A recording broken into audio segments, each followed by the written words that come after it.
From Montana's news leader, this is the MTN Noon News.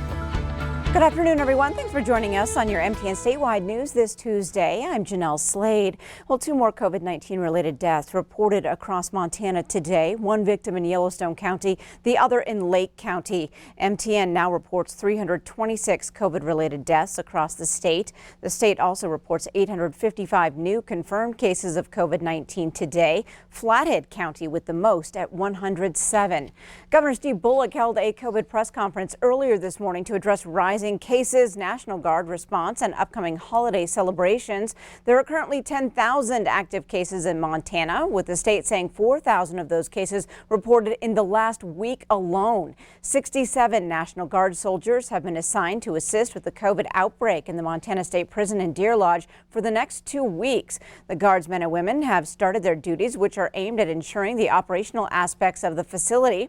With the holiday season right around the corner, the state stressed the importance of people following guidelines and making plans to help limit the spread.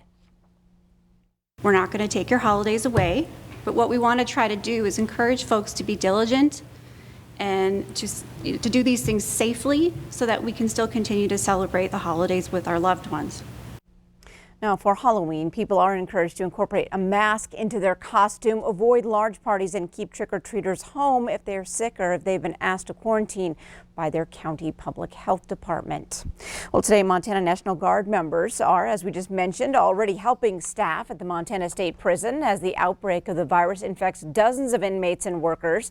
Over 60 staff members and nearly 170 prisoners have tested positive at the men's facility in Deer Lodge.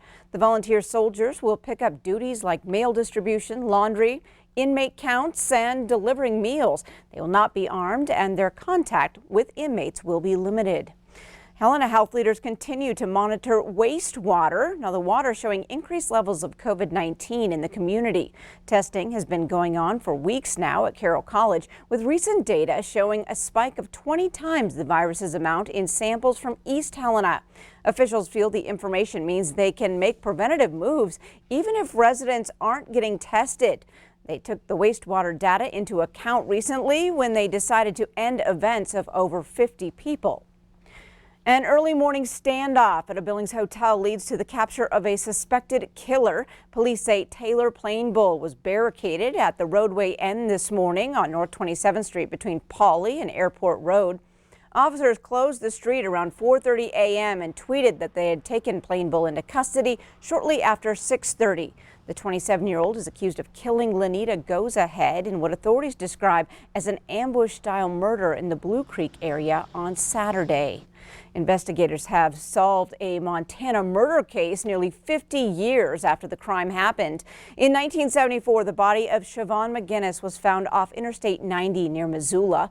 DNA evidence was retested with today's technology, linking the crime to an Arkansas native named Richard Davis. Davis died in 2012, and investigators say he was just passing through Montana back in '74. The victim's family thanked investigators for not giving up after 46 years. We are just completely overwhelmed by the science, the dedication, the hard work that has gone into everything that you have done. 46 years is a very long space of time to be in a state of unending grief and immense sorrow for what is beautiful and amazing.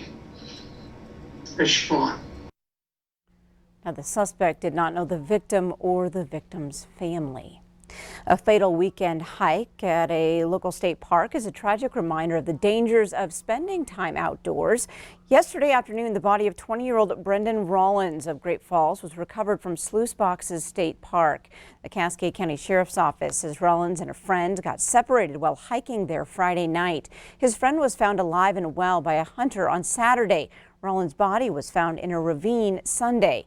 An investigation is underway. Well, the Senate confirmed Amy Coney Barrett as the court's newest justice last night in a 52-48 vote that fell almost entirely along party lines.